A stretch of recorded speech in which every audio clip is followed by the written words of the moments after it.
राखी के त्योहार का एक पौराणिक मंत्र है जिसे पूजा के समय पुरोहित और कलाई पर राखी बांधते समय बहन बोलती है।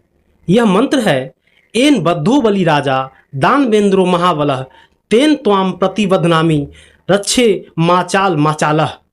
राखी के इस मंत्र का अर्थ है, जिस रक्षा सूत्र से महान शक्तिशाली दानवेंद्र राजा बलि को बांधा गया था, उस रक्षा बंधन से मैं तुम्हें बांधता हूँ जो तुम्हारी रक्षा करेगा।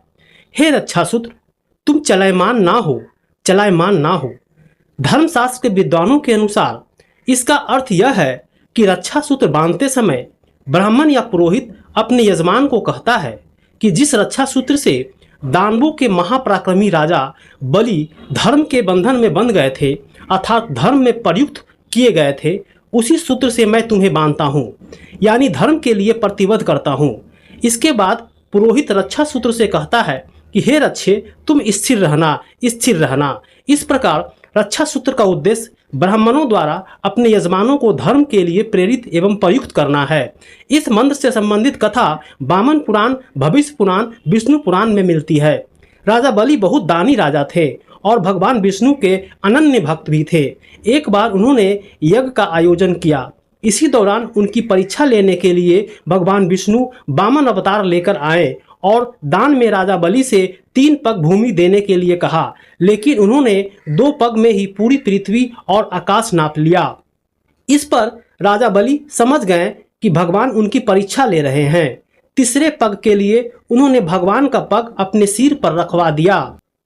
फिर उन्होंने भगवान से याचना की कि अब तो मेरा सब कुछ चला गया है, प्रभु आप मेरी विनती स्वीकारें और मेरे साथ पाताल में चलकर रहे।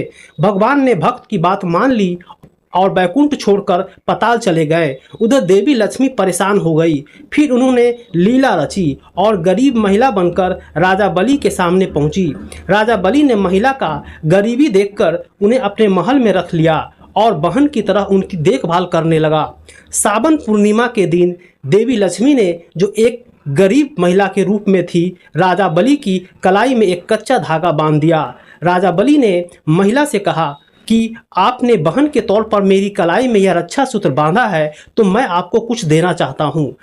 आपकी जो इच्छा हो मांग लीजिए। इस पर देवी लक्ष्मी अपने वास्तविक रूप में आ गई और बोली कि आपके पास तो साक्षात भगवान है, मुझे वही चाहिए, मैं उन्हें ही लेने आई हूँ। मैं अपने पति भगवान विष्णु के बिना बैकुंठ में अकेली हूँ।